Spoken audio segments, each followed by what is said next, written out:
We're back for a discussion of Ricki and the Flash, and if you watched our review, the movie just didn't work. It had a good beginning that felt like it was starting to develop some interesting characters. I felt like Kevin Kline was sort of playing Bill Murray in this movie, and I really liked that. But the problem with the movie is that the stepmother shows up and essentially kicks her out of the house, which is fine. I mean, that kind of conflict should exist. She does absolutely nothing to get back into the good graces of anybody, and the stepmother then makes the decision to bring her to the wedding. Now, the reason why I threw my head in my hands at the end of the movie is that something that maybe it just hurt it. I feel it more because I'm a musician and I know how this feels. I know how this is. If I show up at somebody's wedding as a guest and I take over the stage and play a set of music, like 3 songs that we saw, but at least 2 that were like part of the actual script, that is the most selfish thing you can do. That is making it all about you. The whole movie was all about her and how she felt and how, I helped my daughter get... No, your daughter eventually had to, take her medicine, go to her therapy appointments, and do it for herself. And that's the thing. It's like... She's selfish from the beginning. She never learns anything. No. She's the same wreck the entire way through, and the stepmother is the one that like helps everybody out and fixes everything. Like the stepmother's the one that they make it fairly obvious that she's the one that flew the band out there and set it up so that they could take the stage and surprise him and stuff like that. But like those 2 songs that they picked for the end, oh my god, what a disaster.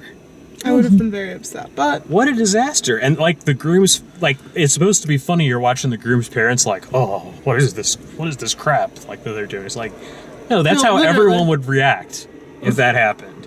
Yeah. Like, it's... A wedding is not an open mic. It's not... No, but I think even when, like, her daughter was being walked down the aisle and she started to freak out, like, and she was like, oh, no, don't run back. And it's like, you ran away from them. What part do you have? Like, if that was my parent giving me that advice, I would find it very difficult to be like, all right, well, I'm going to leave because I'm ready to leave. Yeah, they didn't really establish I can't take that their relationship had been repaired enough that connection was was restored. I mean, sure, that could have been enough to, get her through that particular moment or whatever, but the movie just didn't sell it. Let's talk about the commercials. I feel like the commercials talked about the daughter the entire time. Like, I'm going to help my daughter. I'm going to do this for my daughter. I'm going to come back and I'm going to fly in and I'm going to... And then, of course, you've got the wedding coming up. Why did we have to waste so much time in a bar talking about how she has to, it's not fair that she didn't get to live her life. Wait, no. What about your kid's life? Yeah, I think it was supposed to be more, like, I think it was supposed to hit harder when they have that, like, family dinner at the restaurant and she finds out that her kids don't want her at the wedding. Mm-hmm. That's supposed to be more of an impact. But as an audience, we're only concerned about the daughter at that point. Yeah. That's all we care about. And I think the writing and the directing and the direction of the movie at that point is mistaken in thinking the person we care about is Ricki. No, the person that's who they want us. They want us to be caring about Ricki. They want us to feel hurt on her behalf, and we don't. Mm-hmm. We're worried about the daughter specifically. I mean, the daughter's the one that's in really bad shape. I like that they didn't develop the story for the I don't know if he's the middle son or the son that has the boyfriend. They didn't develop the other one either. Yeah, but I mean, like, he got a wedding.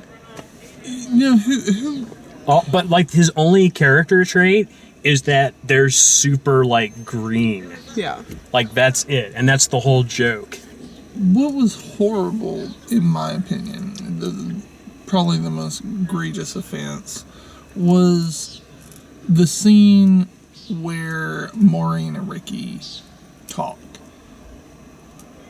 That scene is cast in the way that makes Maureen out to be the villain. Mm-hmm. Yeah. And that is completely unfair to her character. But again, that's the misguided story and direction.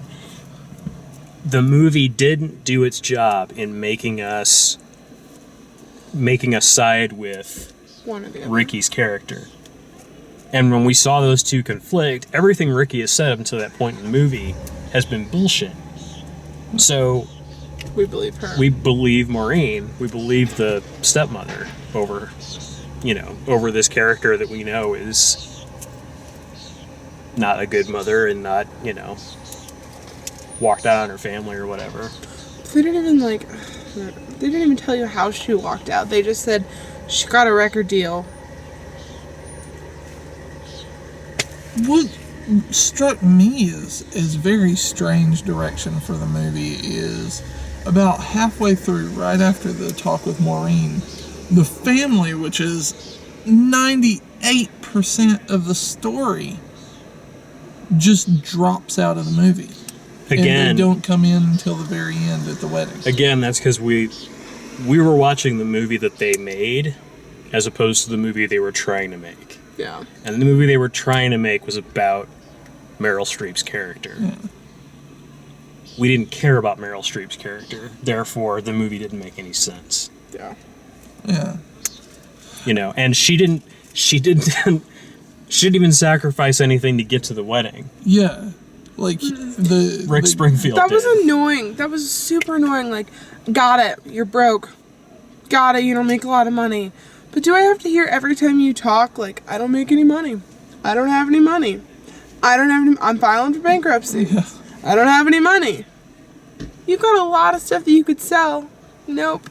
You constantly rely on donations from other people. You constantly rely on stuff that somebody else can give you. Like, she was not a character that you feel sorry for in the least. Mm-mm. And they try to swing it that way. It's the strangest thing. You get in a cab and you know that you can't afford to take a cab. Why do you get in a cab? Yeah. This in the Midwest, so the cab's gonna be fairly cheap. But you're also in comparison to LA. Not in Indianapolis, though. She'd be in that cab for like 2 hours to get to somewhere in Indianapolis. Well, in comparison to like a cab that's in Los Angeles, that's what I'm trying to reference that between. But then you get in a cab and you drive to your ex-husband's house, and it's like, hey, pay for that cab. I'm here now. And I think that's supposed to be like cute and charming at first, but it never ends. She never grows out of it. And because she doesn't do anything herself to figure out how to afford to get to her son's wedding, like, she's not trying. First That's of all, Rick Springfield gets the money to take them there. And then it's revealed that not only did Rick Springfield sell his, best guitar, he didn't have to because Maureen was flying everyone out anyway. Mm-hmm. You assume that They make it completely obvious that she did. I don't know. It was. I can't say that it was enjoyable because the music. I was enjoying the drama of the first act. I really was. And I think if they had spent the rest of the movie really developing the relationship between the mother and daughter and the mother and the ex-husband, I think I'd have been in there. And even the mother and the stepmother, I think, would have been... those relationships, those core relationships would have been good. And you could have built the movie around Ricki as a character and given her an arc. But they didn't. They sent her back, and it was like she'd never... It was like nothing happened. Also, what was with the weird scene between her and Kevin Kline? Like, That didn't develop the as well. sexual chemistry thing. All that was, honestly, was so that she would say that stupid thing to Maureen Yeah. at the end of the conversation. Yeah, That's but- all that was about. Yeah, and I was just like, that was so out of place in the movie. It was out of place. But it he was unnecessary. high, and they were just Yeah. talking, and like it didn't mean anything. Yeah. Yeah, it just seemed really out of place in the movie. But again, it didn't go anywhere, any place, and the way Maureen shut it down was perfect. She's like, "Yeah, I'll let you have that. That was my. Yeah. Yeah. That would be my favorite part. Nice job." No doubt. Team Maureen. Anyway, that's Ricki and the Flash. Don't do it. If you like the way we do these, please like the video, subscribe, check out all the written and video reviews at dalemaxfield.com, and thanks for watching.